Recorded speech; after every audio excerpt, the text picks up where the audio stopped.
अनेकानेक कथाओं में ये बात प्रसिद्ध है और यहाँ भी वर्णन है कि जिस समय भगवान के होने वाले माता पिता वसुदेव और देवकी का विवाह हो रहा था, कंस ने बड़े उदार भाव से, बड़े प्रेम से रथ का संचालन स्वयं करने का निर्णय लिया कि हम अपने बहनों को उनके घर छोड़ने के लिए स्वयं रथ चलाकर ले जाएंगे। तो उसी समय आकाशवाणी होती है कि कंस कंस महाभाग देवकी गर्भ संभव अष्टमस्तु सुतः श्रीमान स्तव हंता भविष्यति। इस देवकी के 8वीं संतान के माध्यम से तुम्हारी मृत्यु होगी, ये तुम निश्चित जानो। ऐसा कंस को आकाशवाणी ने बताया। सभी लोगों ने इस बात को स्पष्ट रूप से सुना। तो कंस सोचता है ये हमारी बहन है और बहन का वध नहीं करना चाहिए, किंतु फिर भी चूंकि इसके कारण हमारी मृत्यु भविष्य में हो सकती है, इसके बच्चे से हम मर सकते हैं, इसीलिए बुद्धिमान व्यक्ति को चाहिए कि अपने होने वाली हानि को पहले ही दूर करने का प्रयास करे। बुद्धिमान व्यक्ति प्रतीक्षा नहीं करते कि संकट आएगा तब निवारण करेंगे, पहले से पूरी तैयारी करके रखते हैं और अगर संकट की सूचना मिल जाए तो उसके निवारण का प्रयास सूचना के साथ प्रारंभ कर देते हैं।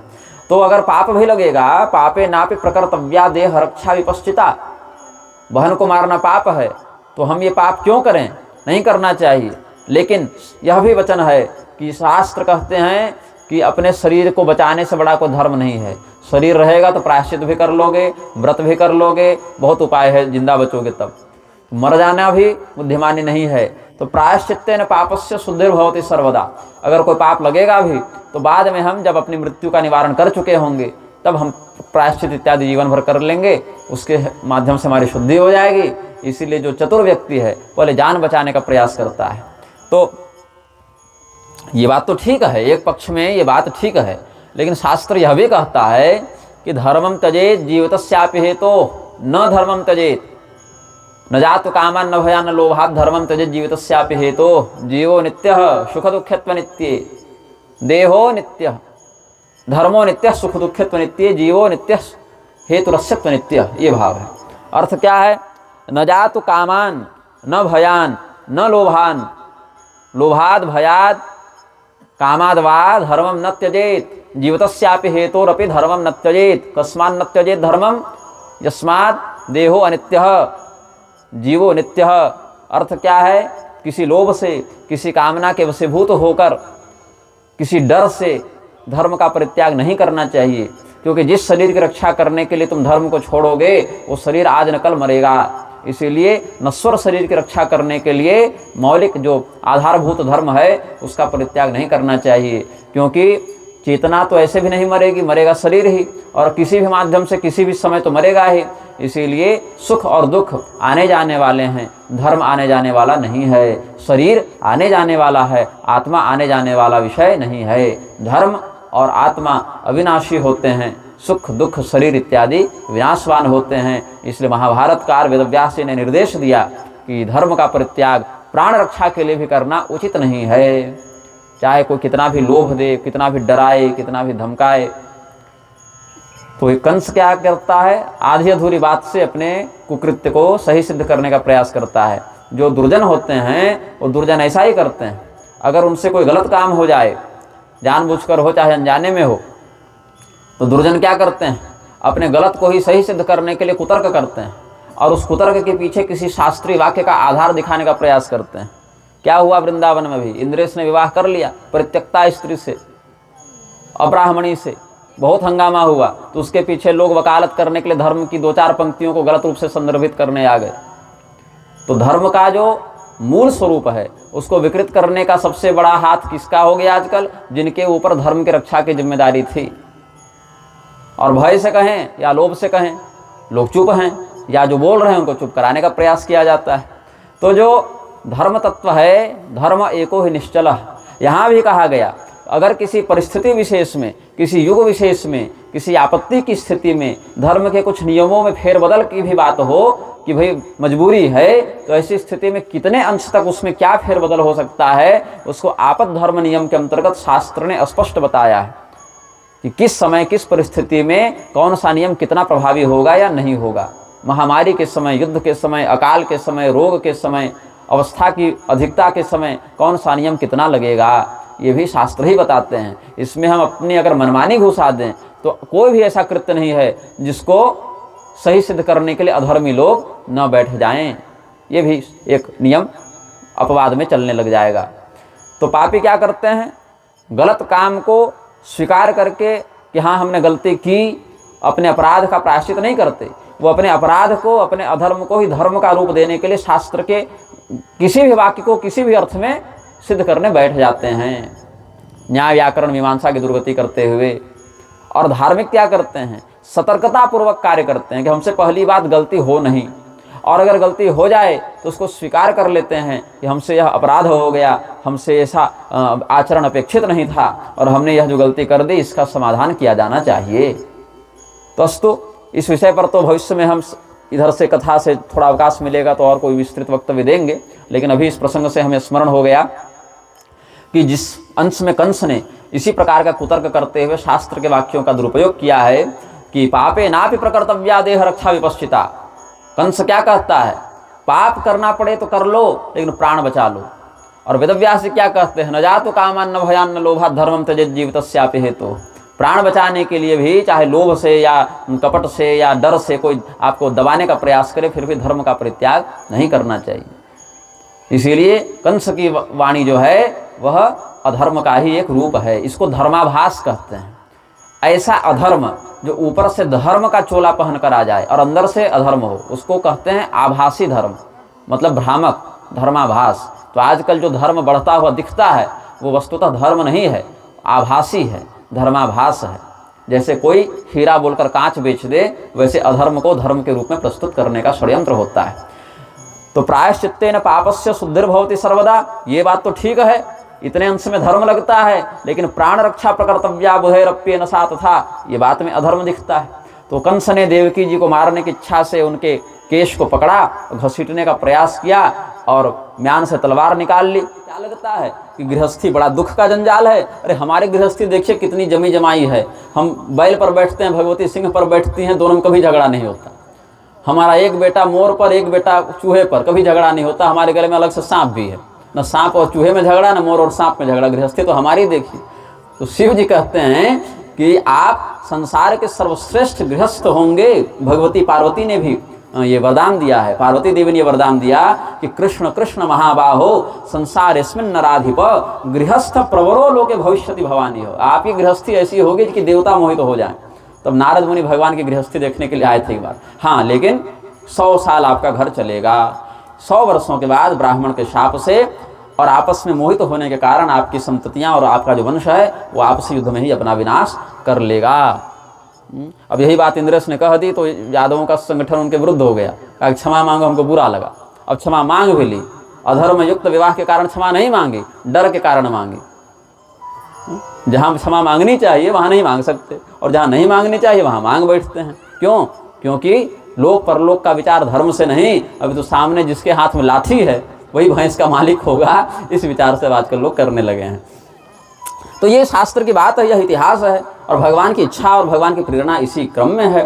तो फिर भगवान शिव और देवी पार्वती अंतर्धान होते हैं और नारायण स्वरूप भगवान कृष्ण वरदान लेकर आते हैं, और बाकी कथा भागवत महापुराण के आधार पर आप सब जानते हैं। तो इतने में ही इस विषय को यहाँ पूर्ण किया गया है। भगवान कृष्ण के अवतार में बहुत ज़्यादा नहीं बताया गया, 2-3 अध्याय में ही सब मूल बात बता दी। भगवान आदि शंकराचार्य जी ने इस स्तोत्र की रचना की थी,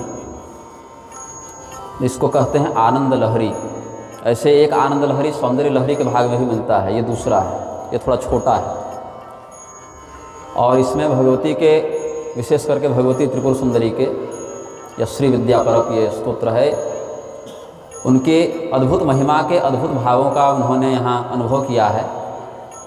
और सार बता देता हूँ। शंकराचार्य जी कहते हैं कि भगवती आपका संस्तवन करने के लिए, आपकी स्तुति करने के लिए ब्रह्मा जी ने जब बोलना शुरू किया तो एक मुख से बोले तो स्तुति पूरी नहीं हो सकी, फिर दोनों मुख से बोलने लगे, फिर स्तुति पूरी नहीं हुई, फिर तीनों मुख लगा दिए और चारों मुख लगा दिए। तो जब 4 मुख से भी ब्रह्मा जी स्तुति पूरी न कर सके तो ब्रह्मा जी को शिव जी ने कहा कि आपसे नहीं होगा, आपके कम मुख हैं, आपके मुख कम पड़ जा रहे हैं। तो महादेव जी के कितने मुख? बोले उनके 5 हैं, सद्योजात, तत्पुरुष, वामदेव, ईशान और अघोर। ये उनके पांचों मुख के नाम हैं। तो 4 मुख 4 दिशा में, एक ऊपर भी देखता है, ऐसे पंचवक्त रुद्र होते हैं। महादेव जी ने कहा हमारे 5 मुख हैं, एक मुख हमारे पास ज़्यादा है। तो उन्होंने 5 मुख से स्तुति प्रारंभ की, फिर भी न पूरा हुई। तो कार्तिकेय जी बोले पिताजी रहने दीजिए, हमारे 6 हैं, 5 से नहीं होगा, 6 वाले की आवश्यकता है। तो कार्तिकेय जी जब 6 मुख से स्तुति करने लगे तब भी पूरी न हुई। तो शेषनाग बोले कि आप लोग से कुछ होगा नहीं, सब प्राइवेट लिमिटेड, कितना आप लोग बोलिएगा, हम 1000 मुख वाले हैं, अनंत हमारा नाम है भाई, हम स्तुति करेंगे। तो जब अनंत मुख वाले भगवान अनंत भी स्तुति में समर्थ नहीं हो सके तो एक मुख वाला मैं शंकराचार्य कितना ही बोल लूँगा और कितना ही लिख लूँगा। ये भाव है उनका, ये उनका समर्पण है। तो ऐसा क्यों? इसीलिए क्योंकि जब आप कुछ मीठा खाते हैं तो घी चखा और मधु चखा, गुड़ खाया, खजूर खाया, अंगूर खाया, सब कुछ में कुछ कुछ मिठास है। लेकिन अगर आपसे कोई पूछे कि गुड़ का स्वाद कैसा था तो आप बताएंगे मीठा है, या मधु का स्वाद कैसा था तो बताएंगे मीठा है, या अंगूर कैसा लगा तो बोलेंगे मीठा है। लेकिन अंगूर की मिठास, मधु की मिठास, गुड़ की मिठास, इनमें जो भेद है वो बोल कर नहीं बताया जा सकता, उसको अनुभव किया जा सकता है। तो जब तक कोई स्वयं उसको चखे नहीं तब तक उसका अनुभव नहीं कर सकता। केवल बोल दें तो अनुभव नहीं हो सकता। ऐसे भगवती का जो महात्म्य है, भगवती का जो सौंदर्य है, भगवती का जो प्रभाव है, वो परम शिव के अलावा कोई नहीं जानता, और परम शिव हम हैं नहीं, इसलिए हम भी नहीं जानते। फिर कहा कि हम क्या हैं? फिर जैसे लोहा पारस पत्थर का स्पर्श करके स्वर्णमय हो जाता है, स्पर्श मणि के स्पर्श से लोहा स्वर्ण हो जाता है। सड़क के किनारे कहीं बरसात में गड्ढे में पानी जमा हो, गंगा जी के किनारे से कोई सड़क गई हो और उसमें बरसात का थोड़ा जल भरा हुआ हो और बड़ी शीघ्रता से कोई रथ वहाँ से गुजरे, तो क्या होता है? जब बरसात में पानी जमी हो, सड़क में जल जमा हो और वहाँ से कोई गाड़ी तेजी से निकले तो पानी छींटा मारता है, इधर उधर पानी गिरता है। तो उस सड़क का गंदा जल, सड़क का अपवित्र जल, उसकी कुछ बूंदें रथ के चक्के के वेग के कारण गंगा जी में जाकर गिरी। अब उसको क्या मानोगे? उसको अपवित्र मानोगे कि पवित्र मानोगे? अब वो तो गंगा हो गया ना, अब उसको गंगा जी से अलग कैसे करोगे? उस सड़क का गंदा जल भी अगर गंगा जी में मिल जाए तो गंगा ही है। तो भगवती, क्या हमारा यह चंचल अशुद्ध मन आप में लगकर पवित्र नहीं हो सकता? ये शंकराचार्य जी पूछते हैं। इस विश्व में सुंदर किसे कहा जाता है? जो वृक्ष फला फूला हो, अंकुर हो, मंजर हो, पुष्प हो, या उस पर सुंदर सुंदर लताएं लिपटी हुई हो। और संस्कृत में स्थाणु कहा जाता है जो ठूठ वृक्ष हो, सूख गया हो जो पेड़। और शिव जी का भी एक नाम स्थाणु है, क्योंकि एक जगह समाधि लगा जाता है निर्विकार रूप से। और भगवती का नाम है अपर्णा, और ऐसी लता जिसमें कोई पत्ता न हो उसको भी अपर्णा कहते हैं। तो संसार तो उस वृक्ष को पसंद करता है जिस पर सुंदर सुंदर लताएं लिपटी हों, हरी भरी लताएं हों, और वो सुंदर सुंदर फल फूल से लदा हुआ हो। लेकिन हमको तो लगता है ये संसार का वृक्ष बेकार है। वो स्थाणु और उस पर जो अपर्णा का संयोग है, जो पार्वती और शिव जी की जोड़ी है, वही हमको पसंद है, ऐसा कहते हैं। क्यों पसंद है? इसीलिए जो शिव जी श्मशान में रहते हैं, जहाँ कोई जन्म नहीं लेता, सब मरते हैं, जहाँ मरने के बाद पहुँचते हैं, जहाँ श्मशान में रहने वाले, राख लपेटने वाले, वो भी चिता की, सर्पों की माला पहनने वाले महादेव जी, जिनका विभाग क्या है, जिनका नैसर्गिक स्वभाव क्या है? प्रलय कर देना। आपसे विवाह हुआ क्या? इतने दयालु हो गए कि जहर पीने चले गए संसार को बचाने के लिए, जो उनका काम भी नहीं है। उनका काम है प्रलय करना। प्रलय के देवता जो हैं, श्मशान के जो देवता हैं, वो संसार को कृपा पूर्वक बचाने के लिए, जहर पीने के लिए तैयार होगा। इसमें वो नहीं, आप ही प्रेरणा हैं। इस प्रकार से अलग अलग भावों से भगवती की स्तुति इसमें है, बहुत दिव्य भाव है। और परिवार कैसा है आपका? भगवान विष्णु, भगवान महादेव, गणपति, कार्तिकेय और इंद्र इत्यादि सब। इंद्र सेवा कर रहे हैं, गणेश कार्तिकेय जैसे पुत्र हैं, महादेव जैसा सौभाग्य है आपका, और भगवान विष्णु जैसे सहायक हैं, भ्रातृ हैं आपके। तो ये सब आपका ब्रह्मांड ही आपका परिवार है, विश्व कुटुंब है आपका, विश्व कुटुंबिनी है आप। तो अलग अलग श्लोकों में ऐसी ऐसी भावनाएं हैं। तो यह आनंद लहरी है, अब एक एक श्लोक का भाव बता तो नहीं पाऊंगा समयाभाव के कारण, लेकिन मैंने सार बता दिया, वो भी बड़े कम शब्दों में बताया। तो ये शिखरिणी छंद में ये जो श्लोक है उसको शिखरिणी छंद की शैली में शंकराचार्य जी ने लिखा है, और ये मेरा बहुत ही प्रिय स्तोत्र है। इस स्तोत्र से मुझे अलग प्रेम है। एक ये स्तोत्र और एक भवानी भुजंग प्रयात, ये दो स्तोत्र। तो इस स्तोत्र पर हम आपका ध्यान आकृष्ट करेंगे। आप सब चुप होकर और भगवती का चिंतन करते हुए उसको सुने। हिंदी भजन मैं कम जानता हूँ, मैं संस्कृत ही जानता हूँ अधिक। संस्कृत बोलेंगे तो मैं 100 स्तोत्र सुना दूंगा जैसा समय रहे, लेकिन हिंदी में मुझे सोचना पड़ता है कि क्या सुनाऊँ।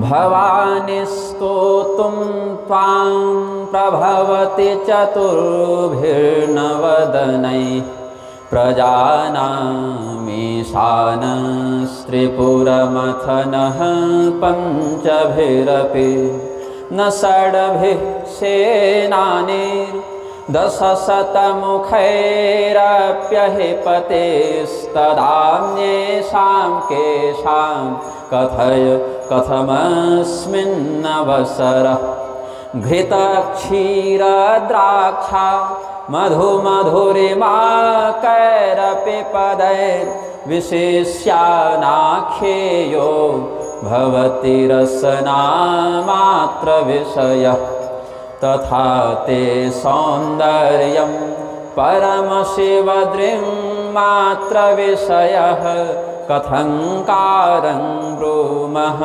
सकलनिगमागोचरगुणे मुखे ते ताम्बूलं नयनयुगले कज्जलकला ललाटे काश्मीरं विलसति गले मौक्तिकलता स्फुरत् काञ्ची शाटी पृथुकटितटे हाटकमयी भजामि त्वां गौरीं नगपतिकिशोरीमविरतं विराजन्मन्दार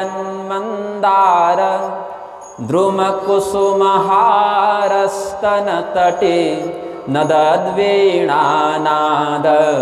श्रवणविलसत्कुण्डलगुणा नताङ्गी मातङ्गी रुचिरगतिभङ्गी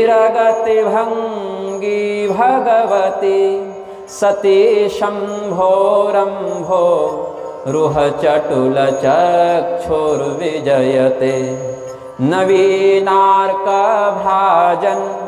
मणिकनकभूषापरिकरैर्वृताङ्गी सारङ्गी रुचिरनयनाङ्गी कृतशिवा तडित्पीता पीताम्बरललितमञ्जीरसुभगा ममापर्णा पूर्णा निरवधिसुखैरस्तु सुमुखी हिमाद्रेः सम्भूता सुललितकरैः पल्लवयुता सुपुष्पा मुक्ताभिर्भ्रमरकलिता चालकभरैः कृतस्थाणुस्थाना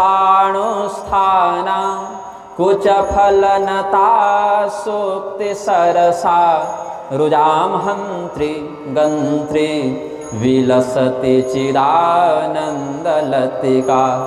सपर्णामाकीर्णां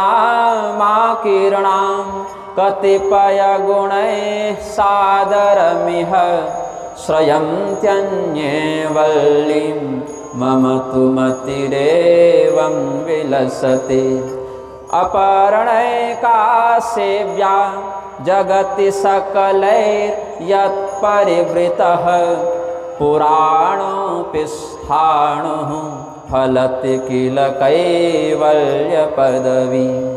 विधात्री धर्माणां त्वमसि सकलाम्नाय जननी त्वमर्थानां मूलं धनधनमनीयाङ्घ्रिकमले त्वमादिः कामानां जननि कृतकन्दर्पविजये सतां मुक्तेर्बीजं त्वमसि परम ब्रह्म महिषी प्रभूता भक्तिस्ते यदपि न ममालोलमनसस्त्वया तु श्रीमत्या सदयमवलोक्योऽहमधुना पयोदः पानीयं दिशते मधुरं चातकमुखे भृशं शङ्के कैर्वा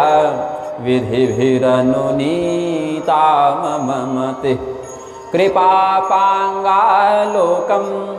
वितरतरसा साधुचरिते न ते युक्तोपेक्षा मयि शरणदीक्षामुपगते न चेदिष्टं दद्यादनुपदमहो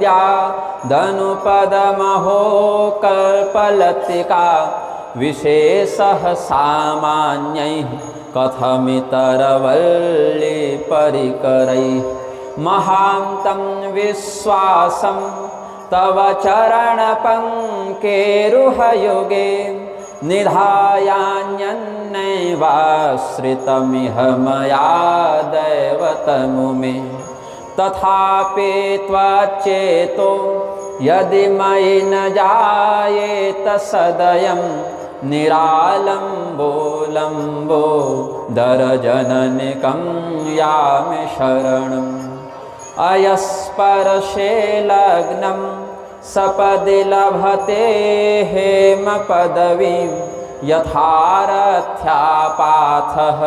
शुचि भवति गङ्गौघमिलितं तथा तत्तत्पापैरतिमलिनमन्तर्मम यदि त्वयि प्रेम्णासक्तं कथमिव न जायेत विमलं त्वदन्यस्मादिच्छा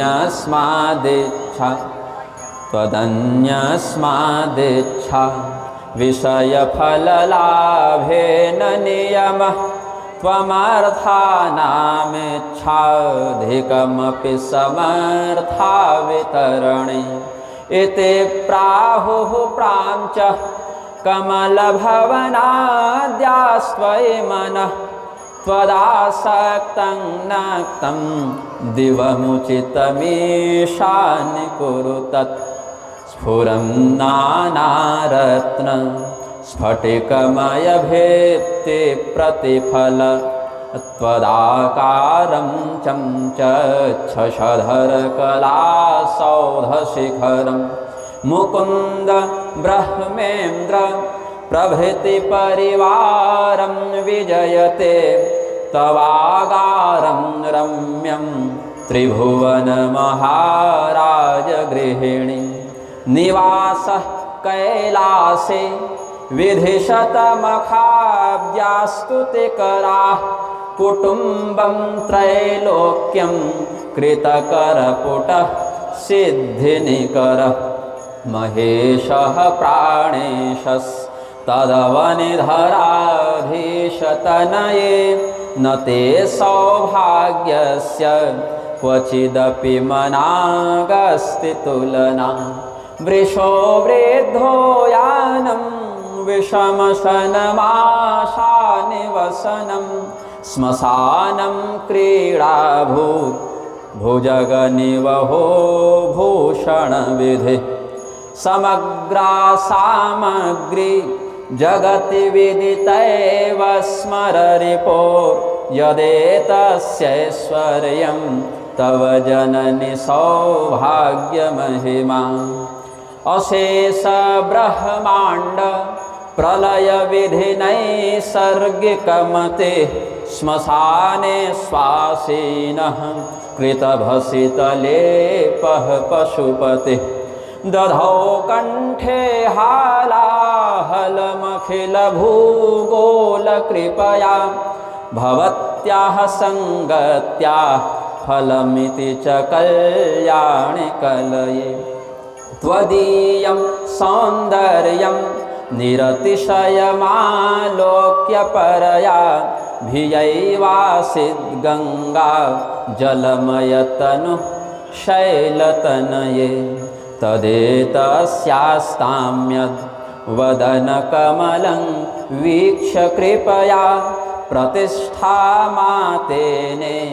निजशिरसि वासेन गिरिशः विशालश्रीखण्ड द्रवमृगमदाकीर्णघुसृणं प्रसूनव्यामेश्रं भगवति तवाभ्यङ्गसलिलं समादाय स्रष्टा चलितपदपांशुनिजकरैः समाधत्ते सृष्टिं विबुधपुरपङ्केरुहदृशां वसन्ते सानन्दे कुसुमितलताभिः परिवृते स्फुरं नानापद्मे सरसिकलहंसालिसुभगे सखीभिः खेलन्तीं मलयपवनान्दोलितजले स्मरेद्यस्त्वां तस्य ज्वरजनितपीडापसरति प्रेम से बोलिए जगदम्बिका मैया की जय।